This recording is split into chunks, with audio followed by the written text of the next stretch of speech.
नमस्ते। हमारे चैनल में आपका बहुत स्वागत है। अपनी इस वीडियो में झांसी की रानी लक्ष्मीबाई की कहानी लेकर आई हूँ।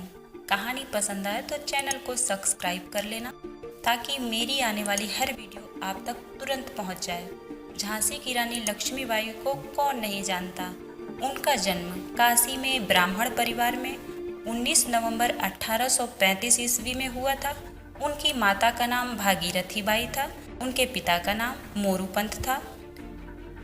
रानी लक्ष्मीबाई ने युद्ध की सभी युद्ध नीतियाँ, व्यूह रचना करना, सभी तरह के तीर तलवार चलाना नाना साहिब के अखाड़े में कानपुर के बिठूर में किया था। रानी बहुत वीर थी। रानी का वास्तविक नाम मणिकर्णिका था। रानी लक्ष्मीबाई नाम झांसी के राजा गंगाधर राव ने रखा था। रानी का विवाह झांसी के राजा गंगाधर राव के साथ हुआ था। झांसी एक संपन्न राज्य था। रानी के विवाह के 9 साल बाद उन्हें एक पुत्र पैदा हुआ, जो पुत्र सिर्फ 4 माह तक ही जीवित रहा। पुत्र की मृत्यु के बाद राजा बीमार रहने लगे। उन्हें पुत्र की मृत्यु का बहुत दुख था। कुछ समय बाद राजा की भी मृत्यु हो गई। राजा की मृत्यु के बाद रानी का संघर्ष शुरू हुआ। उस समय हिंदुस्तान में ईस्ट इंडिया कंपनी का शासन चल रहा था। उस कंपनी के कुछ ऐसे नियम थे कि जिस राजा रानी या अमीर परिवार को उनका वारिस नहीं है तो वह राज्य ईस्ट इंडिया कंपनी के कब्जे में आ जाएंगे। ऐसा ही कुछ रानी के साथ हुआ।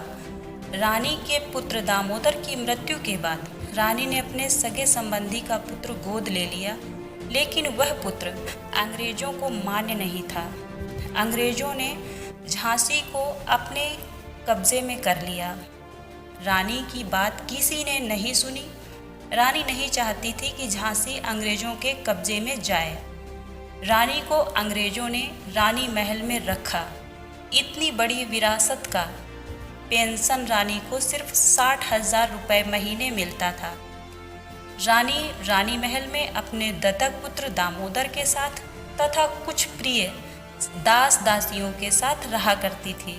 रानी को यह बिल्कुल भी पसंद नहीं था, क्योंकि वह रानी महल में कैद होने के लिए नहीं थी। लेकिन क्या करती, अंग्रेज बहुत सख्त थे।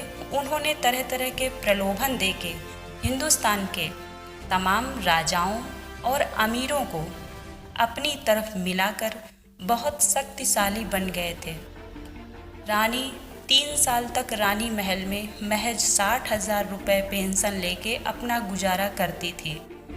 झांसी की जनता ने एक बार बहुत विद्रोह मचा दिया।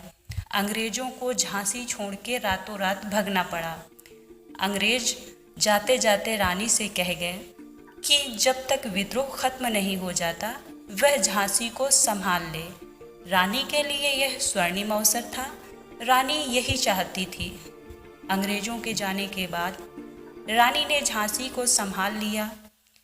झांसी में उसने युद्ध प्रशिक्षण भी देना अपने सैनिकों को शुरू कर दिया। रानी ने नए तीर तलवार, हथियार, बंदूकों का निर्माण कराया। इस बार वह अंग्रेजों से टक्कर लेने के लिए बिल्कुल तैयार थी। कुछ महीने गुजरे, झांसी में शांति देखी तो अंग्रेजों ने फरमान भेजा कि रानी किला खाली करे, रानी महल में जाए, वह झांसी आ रहे हैं। इस बार न रानी ये चाहती थी कि वह रानी महल में जाए, न झांसी की जनता। दोनों ने मिलकर अंग्रेजों को मुंह तोड़ जवाब दिया। कई दिनों तक लड़ाई चलती रही। भारी मात्रा में लूटपाट, मारकाट हुआ। अंग्रेज न जाने कैसे झांसी के किले की दीवारें तोड़कर झांसी के किले के अंदर घुस गए। अंदर घुसकर अंग्रेजों ने सिर्फ मारपीट ही नहीं की, उन्होंने झांसी को आग लगा दी। 3 दिन रात झांसी जलती रही। झांसी की ऐसी दशा देख झांसी की रानी अपने मन में अंग्रेजों से बहुत नफरत करने लगी थी। उसके कुछ सलाहकारों ने उसे बताया कि यदि अंग्रेजों से बदला लेना है तो हमें फ़िलहाल इस समय झांसी छोड़कर जाना होगा। अगर हम झांसी छोड़कर ऐसी कंडीशन में ना गए तो हम में से कोई भी जिंदा नहीं बचेगा। रानी को अपने सलाहकारों की यह बात ठीक लगी। उसने अपने सैनिकों की एक छोटी टुकड़ी के साथ गुप्त द्वार से झांसी से निकल ग्वालियर की तरफ चल पड़ी। रानी रास्ते में कुछ राजाओं से, कुछ अमीरों से मिली भी। कुछ ने रानी का साथ दिया, कुछ लोगों ने रानी का साथ नहीं दिया। रानी लड़ते आगे बढ़ते जा रही थी। उसने ग्वालियर के किले में कब्जा कर लिया था, परंतु अंग्रेज शांत बैठने वाले नहीं थे। उन्होंने रानी को फिर से घेर लिया। ये जगह थी कोटा की सराय। 1857 ईस्वी। हर देशभक्त यह तारीख तो नहीं भूलेगा, क्योंकि कोटा की सराय में इस दिन भयंकर मारकाट हुई थी, जहां रानी की मृत्यु भी हुई थी। रानी गंभीर रूप से घायल थी। रानी के शरीर में तलवारों और बंदूकों की कई गोलियां लगी थी। रानी के सर में वार किया गया था, जिससे रानी की एक तरफ की आंख भी लटक आई थी। रानी की मृत्यु के बारे में दो तरह के विचार हैं। कुछ लोगों का मानना है कि रानी के सैनिकों ने रानी को घायल अवस्था में देखा तो वह उसे उठाकर काली मंदिर में ले गए, जहां पर पुजारी के द्वारा रानी का विधि विधान से अंतिम संस्कार किया गया था। वहां बाद में अंग्रेज पहुंच गए और कुछ देर तक वहां लड़ाई भी हुई। रानी के 3-4 जो सैनिक थे वह मारे गए। इसके बाद जब अंग्रेज मंदिर के अंदर घुसे तो उन्हें रानी के जले हुए शरीर के कुछ टुकड़े मिले। कुछ लोगों का मानना ये है कि रानी गंभीर रूप से घायल थी। उसने अपने आसपास जो सिपाही थे उनसे बताया था कि किसी भी तरह मृत्यु या जिंदा अंग्रेज उसके शरीर को न छू पाएं। रानी के सिपाहियों को जब यह महसूस हुआ कि रानी अब अधिक देर तक जीवित नहीं रह सकेगी, तो उसके 3-4 सिपाही जो उसके आसपास थे उन्होंने रानी को उठाया और वह जंगल के रास्ते रानी को लेकर जंगल की तरफ अंदर बढ़ने लगे। जब वह रानी को घायल अवस्था में लेकर जंगल की तरफ अंदर बढ़ते जा रहे थे, तभी उन्हें एक फ़कीर की झोपड़ी मिली। उसी फ़कीर की झोपड़ी में रानी को उनके सिपाहियों ने रखा था।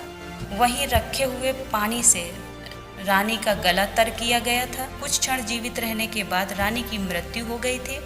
रानी की मृत्यु हुई तो उनके सिपाहियों ने उसी फ़कीर का झोपड़ा तोड़ के कुछ लकड़ी और पत्ते जंगल से इकट्ठे किए थे। रानी के मृत शरीर को आग लगा दी थी। सिपाहियों को डर था कहीं अंग्रेज ना आ जाएं। जब रानी का शरीर पूरी तरह से जलने लगा था, तभी उनके सिपाही उन्हें छोड़ के वहाँ से चले गए थे। कुछ समय पश्चात वहाँ अंग्रेज आए थे, जहाँ उन्हें एक स्त्री के शरीर के जले हुए कुछ अवशेष मिले थे, जिन्हें अंग्रेज पागलों की तरह पैरों से कुचल रहे थे। तो यह थी रानी लक्ष्मीबाई की कहानी। उम्मीद करती हूँ कहानी आपको ज़रूर पसंद आई होगी।